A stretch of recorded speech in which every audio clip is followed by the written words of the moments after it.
Yaong mararamgyang buhay ang nagkakasala. Morning, mga mare. Giniling na manok. Manok po yan. Ewan ko dun sa pinaaltad-tad ko. Ginawang giniling na manok. Ihalo po natin sa ano yan. Maglululomi po kami ngayon. Saka o ano kung anong araw-araw mo ulamin. Lalagyan natin siya ng speedball. Tsaka itong pampalapot. Tapos itlog. Kayanin natin. Mimiki tayo ngayon. Lomi pala. Kaya pakulan, lalagyan ko siya ng ano, mga mare, ng itlog at saka itong pampalapot. Pa muna para kumulo. Alas siya. Ito ating lomi. Mare, yummy. Lapot-lapot siya, oh.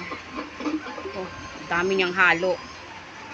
So pangalan asawa ko, lagyan pa ng baboy. Ay naku, dami na ng manok niyan. Ang tagal mong nawala. 1 kilong manok. Tila ikaw Kain po na lang tayo. hindi nakaalam na nagbalik na ako sa karya.